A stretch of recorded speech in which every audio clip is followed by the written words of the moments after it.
Gaddar awards పుష్కర కాలం తర్వాత తెలంగాణ సినీ పరిశ్రమకు సంబంధించి ఏదైతే ప్రభుత్వం తరపున చాలా ప్రతిష్టాత్మకంగా ప్రకటించినటువంటి గద్దర్ అవార్డ్స్, ఏదైతే ఇటీవల నోవాటెల్ హైటెక్స్లో కూడా ఈ యొక్క అవార్డ్స్ సెలబ్రేషన్స్ చాలా ఘనంగా చేసుకున్నారని చెప్పుకోవాలి. అయితే ఈ యొక్క అవార్డ్స్ ప్రకటించిన తర్వాత ఈ యొక్క సెలక్షన్ కమిటీకి అంటే ఎవరెవరైతే విజేతలుగా ఉన్నారో వాళ్ళందరికీ సంబంధించి కూడా ఆంధ్ర వ్యక్తులు అని చెప్పేసి ఇక్కడ కూడా ప్రాంతీయ భేదాలను రెచ్చగొట్టేటువంటి ప్రయత్నం జరుగుతుందని చెప్పుకోవాలి. మొత్తంగా ఈ యొక్క గద్దర్ అవార్డ్స్ గురించి మరిన్ని విషయాలు తెలుసుకోవడానికి మనతో ఉన్నారు ఆ Gaddar award jury committee member, అదేవిధంగా senior journalist doctor Kanakadurga Vadlamani garu. Madam నమస్కారం అండి. మేడం, ముందుగా చెప్పుకోవాలంటే గద్దర్ అవార్డ్స్ తెలంగాణ ప్రభుత్వం ఎంతో ప్రతిష్టాత్మకంగా ఈ యొక్క గద్దర్ అవార్డ్స్ని ప్రకటించడం జరిగింది. దాంట్లో మీరు కూడా సభ్యులుగా ఉన్నారు. అయితే ఇప్పుడు ఈ గద్దర్ అవార్డ్స్ ఎవరెవరైతే విజేతలుగా ప్రకటించిందో ఆ యొక్క ఎంపిక పట్ల, అదేవిధంగా ఈ యొక్క గద్దర్ అవార్డ్స్ నుంచి కూడా చాలా నెగిటివ్ ప్రాపగండా తీసుకెళ్లేటువంటి ప్రయత్నం జరుగుతుంది. మొత్తంగా ఈ గద్దర్ అవార్డ్స్ గురించి, ఇవి యొక్క నెగిటివ్ ప్రాపగండా గురించి మీ యొక్క అభిప్రాయం ఏమంటారు? ముందుగా అసలు తెలంగాణ ముఖ్యమంత్రి రేవంత్ రెడ్డి గారికి, తర్వాత తెలంగాణ ఉప ముఖ్యమంత్రి భట్టి విక్రమార్క గారికి, అదేవిధంగా తెలంగాణ సినిమాటోగ్రఫీ మంత్రి కోమటిరెడ్డి వెంకటరెడ్డి గారికి, తర్వాత ఎఫ్డిసి చైర్మన్ శ్రీ దిల్ రాజు గారికి, అదేవిధంగా ఎఫ్డిసి ఎండీగా పనిచేసిన శ్రీ హరీష్ గారికి, అందరికీ కూడా ముందు మన అభినందనలు తెలపాలండి. ఎందుకంటే ఒక పుష్కర కాలం అన్నారు మీరు, 12 సంవత్సరాలు చాలా సుదీర్ఘ కాలం చెప్పాలంటే. ఇటువంటి కాలంలో వీళ్ళు 10 ఏళ్ళు ఎవరు కూడా అవార్డ్స్ ఇవ్వకపోతే బీఆర్ఎస్ వచ్చి అంటే టీఆర్ఎస్ వచ్చి వీళ్ళందరూ చెప్పినట్టుగా ఒక తెలంగాణ ఉద్యమం చేసి 10 ఏళ్ళు ఉద్యమం నడిపి ఒక 10 ఏళ్ళు పాలన చేసిన ఒక ప్రభుత్వం, ఒక కేసీఆర్ ప్రభుత్వం ఈ సినిమా ఇండస్ట్రీ గురించి పట్టించుకోకుండా ఒక అవార్డు కూడా ప్రకటించకపోతే గళమెత్తని ఈ వ్యక్తులు, ఇప్పుడు నెగిటివ్గా మాట్లాడేవాళ్ళు ఇవాళ మాట్లాడుతున్నారంటే ఆశ్చర్యంగా ఉంది. ఎందుకంటే తెలంగాణకి ఒక ప్రతిష్ట తీసుకురావటానికి రేవంత్ రెడ్డి గారు ఈ 12 సంవత్సరాల అవార్డ్స్ని ప్రకటించారు. దిల్ రాజు గారు దీనికి ఆజులైతే అంటే ఆయన చెప్పబట్టి దాన్ని వెంటనే రేవంత్ రెడ్డి గారు ఆమోదించటం, దానికి ఒక రూపకల్పన చేసి హరీష్ గారు వీళ్ళందరూ కలిసి దాన్ని భట్టి విక్రమార్క గారు లాంటి వాళ్ళు, కోమటిరెడ్డి గారు వాళ్ళందరూ కూడా అందరూ కూర్చుని సమాలోచన చేసి ఎట్లా చేయాలి, ఏం చేయాలి అని ఒక 12 సంవత్సరాల సినిమాలు వాళ్ళు చూసి చేయటం అంటే చిన్న విషయం అండి. పప్పు బెల్లాల్లా పనిచేస్తున్నారా మీరంతా, ఎవర్రా, ఎవరు, నువ్వెవరు మాట్లాడటానికి? ఇప్పుడు మీరందరూ ఎవరైతే మాట్లాడుతున్నారో మీరందరూ కూడా ఆంధ్ర వాళ్ళ సినిమాల్లో పాడిన వాళ్లే కదా. ఇప్పుడు జర్నలిస్టులు ఎవరైతే ఉన్నారో ఆంధ్ర పత్రికల్లో పనిచేసిన వాళ్ళు ఉన్నారు కదా, అక్కడి నుంచి ఎదిగిన వాళ్లే కదా. ఇక్కడ ఆంధ్ర తెలంగాణ కాదు. అసలు సినిమా పరిశ్రమ ఎక్కడ ఉండేదండి? మద్రాసులో ఉండేది. మద్రాసు వాళ్ళు మీరు తమిళియన్స్ కాదు, మీరు వెళ్ళిపోండి అంటే మనం ఏం చేసి ఉండేవాళ్ళం అండి? చెప్తున్నా, విడిపోయాక కూడా సినిమా ఇండస్ట్రీ అక్కడే ఉంది. మీకు ఒక గొప్ప విషయం ఏంటంటే తమిళ వాళ్ళు కానీ, కన్నడ వాళ్ళు కానీ, మలయాళీస్ కానీ వాళ్ళు ప్రాంతీయ భేదాలు సినిమా విషయంలో చూపించారు. గుర్తుపెట్టుకోండి. ఇప్పుడు ఒక భానుమతి, ఒక సావిత్రి, ఒక ఎస్వి రంగారావు గారు, ఒక ఎన్టీ రామారావు గారు, వీళ్ళందరినీ కూడా వాళ్ళు హక్కును చేర్చుకున్నారు. ఎవరు? తమిళ వాళ్ళు. వాళ్ళు ఒప్పుకోరు. ఇన్న సావిత్రి தெலுங்கு கிடையாது, எங்க தமிழ் అంటారు వాళ్ళు. ఎస్వి రంగారావు గారిని ఇల్లేపా ఎంగ తమిళ్ దావరు. ఎస్పి బాలసుబ్రహ్మణ్యం వాళ్ళకి దేవుడు, కన్నడ వాళ్ళకి దేవుడు. మలయాళీస్కి శారద గారు మలయాళ చిత్ర పరిశ్రమకి వెళ్ళి ఊర్వశి బిరుదు 3 సార్లు పొందారు ఆవిడ. తెలుగు వాళ్ళు అయితే వాళ్ళు తీసుకుని ఉండేవాళ్ళు కాదుగా అనుకుంటుంటే. కన్నడలో మనం చిత్రాలు చేయలేదా? కన్నడలో మన వాళ్ళు అడుగు పెట్టలేదా? బాలీవుడ్లో ఒక హేమమాలిని, ఒక జయప్రద, ఒక శ్రీదేవి, ఒక వహీదా రెహమాన్ రాజమండ్రిలో పుట్టింది ఆవిడ. వాళ్ళు కాదన్నారా? మీరు తెలుగు కాదు అంటే మా వాళ్ళు కాదు, మీరు తెలుగు వాళ్ళు, ఆంధ్ర వాళ్ళు అన్నారా? అసలు సినిమా పరిశ్రమ ఇప్పుడు కూడా తమిళనాడులో ఉంటే వీళ్ళందరూ వీళ్ళని ఎవరన్నా కాదని ఉంటారా? నటిస్తామన్నా, పాడుతామన్నా మిమ్మల్ని అది ప్రాంతం చూసి తీసుకోరుగా, మీ భాష చూసి, మీలో ఉండే టాలెంట్ చూసి తీసుకోండి. ఇవాళ రేవంత్ రెడ్డి గారు ఏది చేస్తున్నారో అది చాలా కరెక్ట్ అండి. ఆ కళకి ప్రాంతీయ భేదాలు ఉండవు, అవునా కాదా? వాళ్ళు శేఖర్ కమ్ముల పశ్చిమ గోదావరి జిల్లా ఏలూరులో పుట్టారు. ఆయన ఇచ్చారు ఈ మధుప్రియకి అవకాశం ఫస్ట్, అవునా కాదా? అనిల్ రావుపూడి ఎక్కడ పుట్టారండి? రాయలసీమ ప్రకాశం జిల్లా బిడ్డ అతను. సంక్రాంతికి వస్తున్నాం సినిమాలో పాడిందిగా అమ్మాయి. మరి మీరంతా ఎవర్రా పప్పు బెల్లాల్లాగా? What is this nonsense? నీ వయసు ఎంతమ్మా? నీ వయసు ఎంత? చోటీ మూమే బడి బాత్ అంటారు. చిన్నపిల్లవి చిన్నపిల్లలా ఉండు.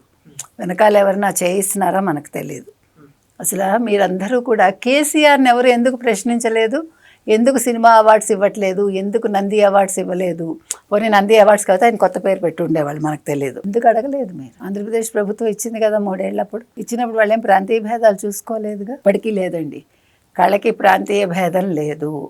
చాలా అద్భుతంగా ఈ అవార్డ్స్ ఫంక్షన్ జరిగిందండి. నేను జ్యూరీలో ఉన్నానని మాట్లాడటల్లా.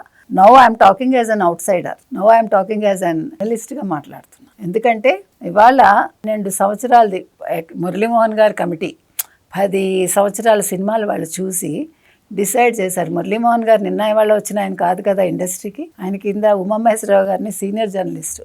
వీళ్ళందరూ కూడా 40 సంవత్సరాలు పైబడి వాళ్ళు ఇండస్ట్రీలో ఉన్నవాళ్ళు. ఆయన ఈనాడుకు పనిచేశారు, ఆంధ్రజ్యోతికి పనిచేశారు, ఇప్పటికీ ఆ రామోజీ ఫిలిం సిటీలో మొత్తం సినిమా విభాగంలో ఆయన పనిచేస్తారు, చూసుకుంటారు బాపినీడి గారి దగ్గర. అంటే వీళ్ళందరూ కూడా అందులో నిష్ణాతులని చెప్తున్నా. అలాంటి వాళ్ళని తీసుకున్నారు. జయసుధ గారితో పాటు జీవిత గారు, ఊహ గారు, ఇంకా చాలామంది సినీ జర్నలిస్టులు, చాలామందిని అందరినీ కూడా డిఫరెంట్ ఫీల్డ్స్ నుంచి తీసుకుని వాళ్ళు రాత్రి పగలు 3 సినిమాలు 4 సినిమాలు చూశారు ఒక్కొక్కళ్ళు ఆ వయసులో. చూసి దానికి అవార్డ్స్ ఇస్తే వాళ్ళకి ఇవ్వలేదు, వీళ్ళకి ఇవ్వలేదు, వాళ్ళ పరిమితులు ఏంటి, అప్పుడు వచ్చిన సినిమాలు ఏంటి, అవి చూసుకుని చేశారు. 1, 2 ఏదైనా అటు ఇటు ఉండొచ్చు, అది పెద్ద విషయం కాదు. అవునా కాదండి? మీరు పెళ్లి చేస్తారు, పెళ్లిలో కొంచెం అటు ఇటు అవ్వవా కొన్ని విషయాలు? అవుతాయి కదా. ఇప్పుడు బోల్డ్ మంది వస్తారు, అవుతాయి, సర్దుకోమను. ఇది తెలంగాణకి చాలా మీరు అన్నట్టుగా ప్రతిష్టాత్మకంగా చేసినప్పుడు మీరు తెలంగాణ ప్రైడ్ని మీరు పెద్దది చేస్తారా, తెలంగాణని మీరు కించపరుస్తారా? రేవంత్ రెడ్డి గారు అసలు అనుకోవటమే పెద్ద విషయం కదా. దిల్ రాజు గారికి ఆలోచన రావడమే పెద్ద విషయం కదా. ఆయనకి నాకేం పట్టింది అనుకుంటే వాళ్ళు ఈరోజు అసలు ఇప్పుడు తెలంగాణ సినిమాలకు వచ్చాయి కదా, ఇది రాలేదు అది రాలేదని బయట నుంచి నేను కూడా కమెంట్ చేస్తా. ఏమండి ఇప్పుడు ఒక అద్దం మీద రాయి వేస్తామండి, ఇప్పుడు ఆ అద్దాన్ని మళ్ళీ మనం సరి చేయగలమా? ఈ మాటలు అంతే. మీరు వెనక్కి తీసుకోగలరా? ఇండస్ట్రీ ఎక్కడ పుట్టింది, ఎక్కడికి వచ్చింది, ఎక్కడ ఉంది? మనం విడిపోయాం అంతే. ఇక్కడ ఉన్నాక అందరూ తెలంగాణ వాళ్ళే. నిన్న కూడా చెప్పాను ఆ మాట నేను. ఇప్పుడు ఏమండి మీకు అమెరికా వెళ్తున్నారు, మీరు సిటిజన్షిప్ తీసుకుంటున్నారుగా, ఒక 10 సంవత్సరాలు 12 సంవత్సరాలు అయ్యాక మరి ఎలా తీసుకుంటున్నారు? మిమ్మల్ని తరిమేశాడా అప్పుడు? ఇప్పుడు ట్రంప్ వచ్చాక విషయం వేరు. నిన్నటి వరకు ఎలా ఉంది? మరి ఇక్కడ అంతే. ఇక్కడ ఉన్నాక 25 ఏళ్ళు ఉన్నాక తెలంగాణ వాళ్ళు కాదు అంటే ఎట్లాగండి? ఎవడు ఎక్కడి నుంచి దిగి రాడు కదా. రకరకాల కారణాలతో ఇక్కడ రాజధాని ఉంది కాబట్టి వచ్చారు, ఇక్కడ డెవలప్ చేశారు. మీరు వెళ్ళిపోండి అంటానికి ఎవరికి హక్కు లేదండి. ఏ ప్రాంతం నుంచి ఎవరం వెళ్ళం. ఇప్పుడు తమిళనాడులో ఉంటే తెలుగు వాళ్ళు వెళ్ళిపోతారా? తమిళనాడులో ఇవాళ తెలుగు వాళ్ళే అక్కడ బిజినెస్ అంతా డెవలప్ చేసిన. ఇవాళ మీరు ఏమంటారు, సినిమా ఇండస్ట్రీ తీసుకున్నా, లేదు జ్యువెలరీ షాప్స్ తీసుకున్నా, బట్టల షాప్స్ తీసుకున్నా తెలుగు వాళ్ళదే హవా. కోయంబత్తూరు తీసుకుంటే మన వాళ్ళదే హవా. కానీ వాళ్ళు మీరు తెలుగు వాళ్ళు మీరు వెళ్ళిపోండి అని అంటలేదు కదా. కన్నడ వాళ్ళు అంటున్నారా? కర్ణాటకలో మన వాళ్ళు లేరా? మన బిజినెస్ మ్యాన్ కాదా అక్కడ? అక్కడ తెలంగాణ ఆంధ్ర నేను చెప్పట్లే, తెలుగు వాళ్ళు అన్నాను అంతే. సో మనం ప్రాంతీయ భేదాలు ఎంతవరకు, నువ్వు తెలంగాణ నేను ఆంధ్ర అంతవరకే. కానీ వీఆర్ వన్. తెలుగు వాళ్ళుగా మనందరం ఒకటే. తెలుగు సినిమాని అందరూ చూస్తారు. అది తెలంగాణ సినిమా. ఇప్పుడు బలగాన్ని ఆదరించలేదండి, ఆంధ్ర వాళ్ళు ఆదరించలా? అది తెలంగాణ సినిమాని ముద్ర వేయలేదుగా. మరి అలా అనుకుంటే ఎస్పి శైలజ గారు ఎన్ని అద్భుతమైన పాటలు పాడింది ఆవిడ. నాంపల్లి స్టేషన్ కాడ ఎవరు పాడారు ఆ పాట? ఈ రోజుకి అది చెరగని ముద్ర. ఆవిడ ఎక్కడి నుంచి వచ్చింది? ఆవిడ పుట్టింది నెల్లూరులో, పెరిగింది తమిళనాడులో, పాడింది ఇక్కడ. నేను అనేది ఇప్పుడు అలా అనుకుంటే మధుప్రియ లాంటి వాళ్ళు ఎక్కడ ఉంటారు? నువ్వు మా టీవీలో ఎందుకు మరి గొప్పదాని అయ్యావు? స్టార్ మా వాళ్ళే కదా నేను గొప్పదాని చేశారు. నేను బిగ్ బాస్కి తీసుకున్నారు కదా. నువ్వు తెలంగాణ దాని తీసుకోవటం మానేయలేదు కదా. మరి ఆంధ్ర వాళ్ళ దాంట్లో మీరు ఎందుకు పనిచేశారు? మీకంతా తెలంగాణ వాళ్ళం అనుకుంటే మీరు తెలంగాణ వాళ్ళకే పాటలు పాడాల్సింది, తెలంగాణ వాళ్ళ దాంట్లోనే గొప్ప వాళ్ళు అవ్వాల్సింది. ఇక్కడ నువ్వు తెలంగాణ అమ్మాయివని నేను చూడలేదు మధుప్రియ గారు. మీరు చిన్నపిల్లలు ఏం చెప్తున్నావంటే మీ కళని గుర్తించారు, మీ గొంతు అద్భుతంగా ఉందని గుర్తించారు, మీరు చక్కగా పాడారని గుర్తించి మీకు అవకాశం ఇచ్చారు. అందుకని మనం రెచ్చిపోయి మాట్లాడకూడదు. రేవంత్ రెడ్డి గారు చాలా ఆలోచించి చాలా చక్కగా చేశారు. ప్రతి ఒక్కళ్ళు కూడా అసలు కమిటీకి చాలా ఫ్రీడమ్ ఇచ్చారండి. మీరు నమ్ముతారో లేదో, ఫస్ట్ టైం పుస్తకాలకు కూడా ఇచ్చారు. పుస్తకం కూడా మీరు నమ్ముతారో లేదో ప్రతి ఒక్కటి చూసి అది రీసెర్చ్ చేసి రాసిన వ్యక్తికి ఇవ్వడం జరిగింది. ఇక్కడ అతను ఎవరో నాకు తెలియదు, నేనెవరో అతనికి తెలియదు అన్నట్టుగా అతని పేరు చూసో మరొకటి చూసి ఎవడు ఇవ్వాల. కమిటీ మెంబర్స్ 3 ఉన్నాం, నేను, భగీరథ గారు, మధు గారు అని 3 వేశారు. 3 కూడా ప్రతి పుస్తకం క్షుణ్ణంగా చదివి వాళ్ళ ఎఫోర్ట్ ఏంటో చూశాక అప్పుడు ఇచ్చాం. ఎవ్వరూ కూడా వేలు పెట్టలేదు, మా మీద ఎటువంటి ఒత్తిడి రాలేదు, మీరు ఫలానా వాళ్ళకి ఇవ్వాలని మాకు రికమెండేషన్స్ రాలేదు, సినిమాలకు కాదు దీనికి కాదు. ఇది మొత్తం కమిటీలు సినిమాలకి సంబంధించి జయసుధ గారి కమిటీ జయసుధ గారు చేశారు, మురళీమోహన్ గారి కమిటీ మురళీమోహన్ గారు నిర్ణయించారు, భగీరథ్ గారు మేము ఉన్న కమిటీ మేము ముగ్గురం నిర్ణయించుకుని మేము ఇవ్వటం జరిగిందండి. ఎందుకు చెప్తున్నానంటే అసలు గవర్నమెంట్ తరఫు నుంచి కానీ బయట నుంచి కానీ ఎవరు ఫలానా వాళ్ళకి ఇవ్వండి అని కానీ చెయ్యండి కానీ ఒక్కళ్ళు చెప్పలేదండి. అసలు దిల్ రాజు గారు ఇంటర్ఫియర్ అవ్వలేదు, ఆ ఎఫ్డీసీ వాళ్ళు ఇంటర్ఫియర్ అవ్వలేదు. మీకు ఎందుకు చెప్తున్నానంటే అంత చక్కగా నిర్ణయాలు తీసుకున్నారు. తీసుకున్న దాన్ని సీల్డ్ కవర్లో ఇస్తే ముఖ్యమంత్రి రేవంత్ రెడ్డి గారు చాలా చక్కగా దాన్ని ఆమోదించారు. అంటే ఇక్కడ ఎవరికీ తెలియదు, మేము ఎవరికి ఇచ్చామో కూడా ఎవరికీ తెలియదు, ఆయనకే తెలుసు. అంటే ఎందుకు చెప్తున్నానంటే ఎక్కడా కూడా ఇక్కడ ప్రాంతీయ అభిమానాలు లేకపోతే ఇతను నాకు తెలిసినవాడో లేకపోతే ఇతను తెలియనివాడో అలా చేయలేదండి ఎవరు. చాలా చక్కగా దాని మీద శ్రద్ధ పట్టి కంటిన్యూస్గా చూసి మాలాంటి వాళ్ళు చదివి ఈ అవార్డ్స్ ఇవ్వటం జరిగిందండి. కాబట్టి ఇలాంటి చిల్లర మాటలు అనవసరం అండి. ఎందుకంటే మరి కేసీఆర్ గారిని ఎందుకు నిలదీయలేదు ఎవరు? ప్రెస్ 10 ఏళ్ళు నోరు విప్పడానికి ఉండిందండి. ప్రెస్లో ఎవడైనా మాట్లాడగలిగారా? మీడియా ఎవరైనా ప్రశ్నించారా కేసీఆర్ గారిని? మీకు నేను అనేది ఏంటంటే ఇప్పుడు ఈ ప్రభుత్వంలో ఫ్రీడమ్ ఉంది, ఆ ఫ్రీడమ్ని చక్కగా యూటిలైజ్ చేసుకోండి.